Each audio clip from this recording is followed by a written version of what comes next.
Hi friends, this side is CA Tarun Jain. I qualified my CA in May 2022 attempt. Currently, I am working in the PwC.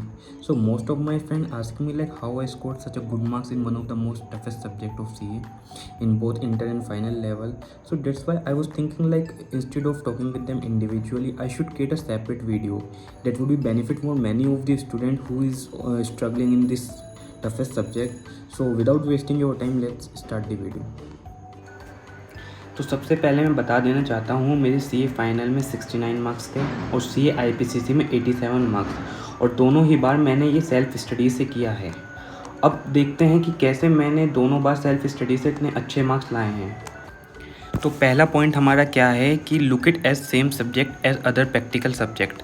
हमें जो है theory को same weightage देनी है जैसे हम किसी प्रैक्टिकल सब्जेक्ट को देते हैं, क्योंकि बहुत से बच्चे ये कह सोचते हैं कि अगर हम थ्योरी में हमारे 40 मार्क्स भी आ जाएं तो हमारे जो प्रैक्टिकल सब्जेक्ट्स को मिला के हम एग्रीगेट तक 200 तक पहुंच जाएंगे। तो यही हम सबसे बड़ी गलती करते हैं, क्योंकि अगर हम इसमें भी अगर हम सोचें कि यहाँ पे हमारी एग्जामिशन आ जाए तो हमारी इसमें एग्जामिशन आ सकती है। बस हमको क्या करना है, अपना अप्रोच चेंज करना है, कैसे हमको एक थ्योरी सब्जेक्ट को स्टडी करना है।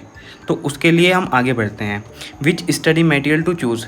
तो इसके दो ऑप्शन होते हैं। नंबर 1, एक तो ICI का जो स्टडी मैट आता है वो पढ़ें, या जहाँ हम कोचिंग ले रहे हैं सपोज़, या कोई ऑनलाइन PDFs वगैरह अवेलेबल होती हैं वहाँ से पढ़ें। तो मैंने क्या किया था, मैंने जो था ICI का स्टडी मटेरियल था सिर्फ उसको ही चूज़ किया था काफ़ी सारे टॉपिक्स के लिए। कुछ 1-2 टॉपिक्स थे जो मेरे को वहाँ पे थोड़े टफ लग रहे थे, वो मैंने ऑनलाइन PDFs या खुद के अपने नोट्स बना लिए थे। तो अब अगला पॉइंट आता है how to study. The main point कि हम कैसे, चलो हमने डिसाइड कर लिया कि चलो स्टडी मैट करना है, लेकिन स्टडी मैट को हमको कैसे पढ़ना है। अब मैं आपको इसके लिए दिखाता हूँ कि कुछ मैंने जो अपनी CA फाइनल में स्टडी मैट से किए थे उसकी मैंने PDFs बना रखी हैं कुछ। तो मैं आपको दिखाता हूँ कि कैसे मैंने उसमें किया था। अब इसमें आते हैं। अब हमारा क्वेश्चन ये है कि रिव्यू ऑफ ऑर्गेनाइजेशन स्ट्रक्चर, ये हमारा क्वेश्चन है। तो हमको ये नहीं करना है कि हमें पूरा पैराग्राफ लर्न करना है। ये सबसे बड़ी गलती है। अगर हम पूरा पैराग्राफ लर्न करेंगे तो ये नहीं हो सकता, क्योंकि हम कंप्यूटर नहीं है। हमको मेन जो होता है पॉइंट्स हमको हाईलाइट करने हैं और उसको हमको सिर्फ याद करना है जो मेन कीवर्ड्स होते हैं। जैसे मैंने यहाँ पे हाईलाइट कर रखे हैं कि कौन कौन से मेन वर्ड्स हैं किस किस पॉइंट्स में, तो उसको हमने हाईलाइट कर लिया है। और हम इसको फिर याद कैसे रखना है, इसके लिए भी ऊपर टेक्निक है। हमको जैसे ऊपर मैंने बना रखा है मिस्टर रोग, तो मिस्टर रोग में मैनेजरियल डेवलपमेंट, तो एक पॉइंट यहाँ पे कवर हो गया मैनेजरियल डेवलपमेंट। फिर R से रीजनेबलनेस, तो एक जो होता है वेबसाइट होती है टेक्स्ट वर्ड की, वहाँ पे हम जो होते हैं सब पॉइंट्स के जो कोई भी वर्ड है, जैसे कि M का मैनेजरियल डेवलपमेंट, तो M डाल दिया, R डाल दिया, ROG डाल दिया। वहाँ पे अगर हम ये वर्ड्स डाल देते हैं तो ऑटोमेटिक एक कीवर्ड निकाल देता है। तो हम उसको यूज़ करके यहाँ पे हम अपना वर्ड बना सकते हैं जो मेमोराइज हो सके। तो अब ये ऊपर जो मैंने बनाया है मिस्टर रोग बनाया है, अब इससे मेरे को याद हो जाएगा कि यहाँ पे रिव्यू ऑफ ऑर्गेनाइजेशन स्ट्रक्चर का क्या है, मिस्टर रोग। तो मिस्टर रोग से मैं M के ले जाऊँगा, तो M से मैनेजरियल डेवलपमेंट, R से रीजनेबलनेस। तो ऐसे हम अपने माइंड में उस चीज़ को हम याद रख सकते हैं। तो ये 2 पॉइंट यहाँ पे हमारे कवर होते हैं। फर्स्ट कि हमको सारा पूरा पैराग्राफ याद नहीं करना है, मेन कीवर्ड्स हमको बनाने हैं। सेकंड, कैसे उसको याद रखना है, उसके लिए हमको ऊपर ये एक बनानी है जैसे मिस्टर रोग टाइप कीवर्ड्स, इस तरीके से हमको डिज़ाइन करना है। अब नीचे देखिए, हम नीचे भी यहाँ पे हमने क्या कर रखा है, scope of internal audit works include review of. तो अब हम उसको सारे पॉइंट्स को कैसे याद रखने की क्या करेंगे, CA क्यूरियो। मैंने क्या बनाया, CA curio. C for compliances with policies, plan, procedures and regulations. A for accomplishment of goals and objective. इस तरीके से हम किसी भी टॉपिक्स को याद रख सकते हैं बहुत सिंपल तरीके से।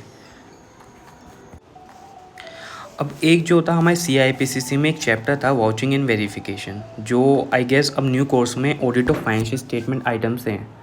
तो ये चैप्टर हमारे टाइम पे अप्रोक्स 16 मार्क्स का आता था और इसमें काफ़ी सारे टॉपिक्स थे जो कि हमको मेमोराइज़ करना, जो टेक्निक मैंने बताई है याद करना, वो इम्पॉसिबल है क्योंकि काफ़ी सारे हैं।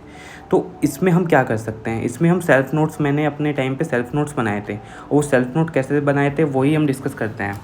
अब क्या करना है हमें, सबसे पहले हमें कोई भी टॉपिक है उस टॉपिक में हमको देखना है कि AS उस पर अप्लाई हो रहा है या नहीं, इंड AS अप्लाई हो रहा है या नहीं, कोई SAs अप्लाई हो रहे हैं या नहीं, कोई कारो या कंपनीज लॉ अप्लाई हो रहे हैं नहीं। प्लस हमको कोई इंपॉर्टेंट पॉइंट्स एक या दो कोई इंपॉर्टेंट पॉइंट्स उस टॉपिक में अगर हमको दिख रहा है कि इंपॉर्टेंट पॉइंट्स कुछ है स्पेसिफिक है, उसको हमको अपने सेल्फ नोट्स में लिख लेना है। प्लस कोई जो जनरल पॉइंट्स होते हैं like cash vouchers, cheque, bank statement वगैरह, क्योंकि नॉर्मली बच्चे क्या करते हैं, बच्चे सीधा कैश वाउचर, कैश वाउचर करो, चेक बैंक स्टेटमेंट करो, ये बहुत जनरल पॉइंट्स है। अगर हम सिर्फ ये जनरल पॉइंट से लिखेंगे तो हमको मार्क्स नहीं मिलने। बट इसका मतलब ये नहीं कि हमको इसको लिखना भी नहीं है।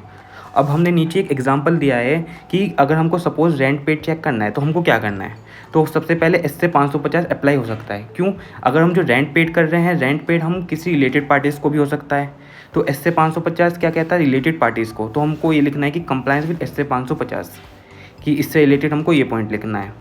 तो हमको यहाँ पे एज एन ऑडिटर सोचना है कि क्या क्या चीज़ें अप्लाई हो सकती है। ऐसे ही कारो जो होता है रिलेटेड पार्टीज़ पे अप्लाई होता है। एक सेक्शन 88 होता है कि अगर हमको कोई भी ट्रांजेक्शन करनी है किसी भी रिलेटेड पार्टी से तो हमको अप्रूवल चाहिए बोर्ड का और मेंबर्स का। फिर एक इससे 550 जो थर्ड पार्टी कंफर्मेशन है, तो उसके लिए 505 अप्लाई हो सकता है। ऐसे ही कुछ फिर नॉर्मल पॉइंट्स आ गए, कैश वाउचर जैसे हम चेक कर सकते हैं, हम रेंट एग्रीमेंट चेक कर सकते हैं, बैंक स्टेटमेंट, हम नॉर्मल जो होते हैं थिंकिंग से हम ये पॉइंट्स लिख सकते हैं।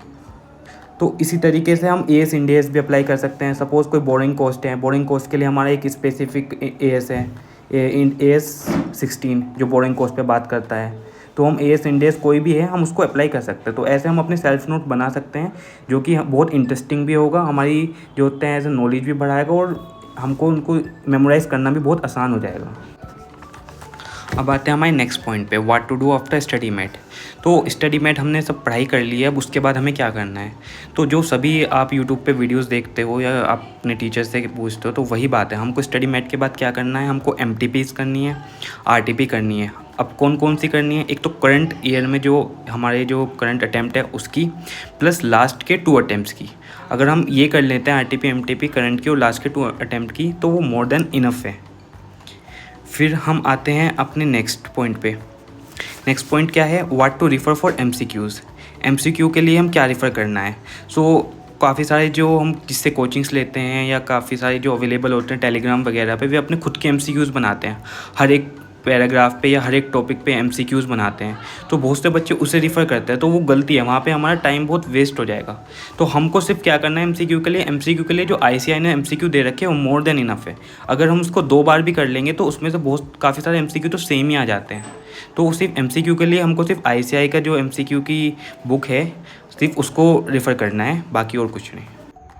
I hope guys you like this video, and if you have any question then you can comment below, and if you want to see the videos on my certified copy of audit, so you can also comment below for the same. Thank you.